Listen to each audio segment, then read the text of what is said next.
All right, Keith, who needs a World Series more here in New York, Soto or Judge? I think going into this year, my inclination is Aaron Judge. I mean, the guy is going to be 34 years old this year, which was kind of nuts. I did the Mets-Yankees spring training game in Tampa a couple weeks ago, and I'm 34 years old this year.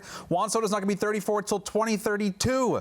So the clock is ticking a little bit on Aaron Judge, who's hoping to not be Charles Barkley here. And great career, got to get a championship. Yeah, and obviously Judge has to get the bad taste out of his mouth. That fifth inning of the World Series against the Dodgers cannot be the last thing we remember about Aaron Judge, especially in the postseason. I don't think it will be. But can I make the case for Juan Soto? We know he already won a ring. He was 19 years old, but he could become one of the great postseason hitters of all time. He might be trending in that conversation. And Todd, I feel like for him to maybe only have one with all the expectations, the massive contract that he's gotten here in New York, if he doesn't bring a World Series to the Mets, I think he's going to be a disappointment, particularly for Mets fans. I think you're right, and you know what? I so appreciate Maggie jumping in and taking one for the team right here, because we all know it's Judge. But that said, she made a great case for Juan Soto right there, but it's got to be Aaron Judge because of the age, because he doesn't want to be Don Mattingly, let alone Charles Barkley, and because Soto's got one already and a lot more years. So all the things we said, but I love the fact that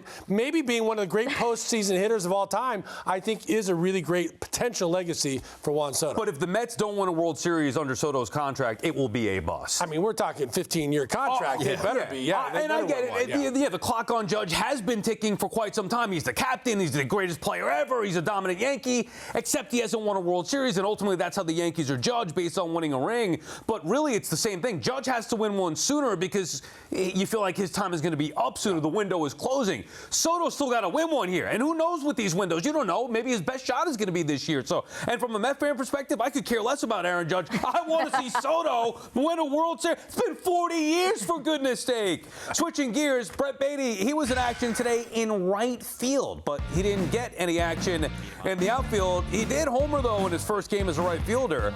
Baty was expected to play some left this year, where he's a little more familiar out there, but that spot now belongs to the aforementioned Juan Soto. Todd, how do you think Baty's going to adjust to the outfield? I had a chance to talk to him a little bit when I was down in spring, and I think he's going to be fine. He's very confident in the fact that he played a little bit there in like high school. We're talking about a long time ago, but he prides himself on being athletic.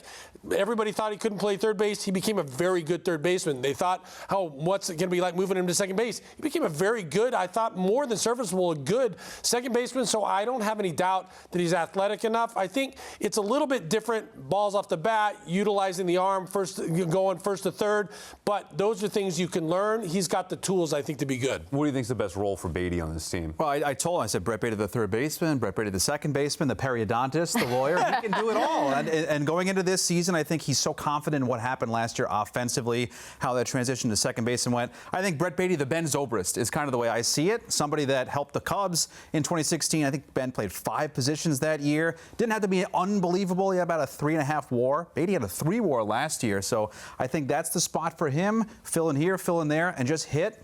And the pressure's not on where he's the guy at third, because when you do play a lot of roles and you're not the guy in that spot, it feels like it's almost house money when you do something well and you're filling in a spot here or there. You had me until Zobust. Ben Zobust, you got to bring him back. That particular season with the Chicago Cubs in 2016. I was going to say, a periodontist probably makes about as much as a super utility man for the Mets. He'll be doing all right if he continues with the power bat there. I mean, that's what the Mets are really looking to see. Get his bat in that lineup, whether it's DH or some other spot. Can I ask a question, though? There's just a lot of moving parts here with this Mets team. Brett Baty is one of them, but there's many others. I'd be curious from Todd's point of view. I've never played baseball, but I've interviewed a lot of you guys. And you like consistency. You love routines. Baseball players are glued to them.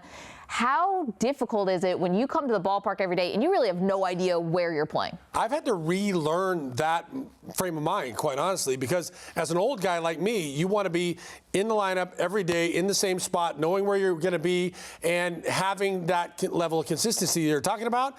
Now it seems like guys, even at a very young age, high school age, even the best athletes on the team are playing multiple positions to be very athletic. It's all about athleticism. The super utility is something that's that's real in the big league level nowadays. So I think to them, it feels normal. To me, it feels abnormal. I also just wonder, does Brett Baty really have a role in the outfield here? Because Carson Bench, who you know, Keith and Todd, has become the story of spring training, one of them for the Mets. So you have, Bench, you've got Luis Robert, you obviously have Juan Soto. Now you also have Tyrone Taylor. You also have Mike Tauchman. You also have MJ Melendez. You have a lot of guys who can play in the outfield. Is that really the best use for Baty? Yeah, that's a good question. I don't really see a lot of right field for Brett Baty, truly, in this situation, because if you don't put Benj out there or Mike Tauchman or Melendez, Tyrone Taylor's got to be your guy coming off the bench. But the super utility thing is really, really unique because the Mets, they had those guys consistently in the lineup in that spot forever, 162 games. They like the pressure that, hey, Baty's been playing well in right field. That gets Carson Benj going. Or Brett Bobichette's not having a great time at third base.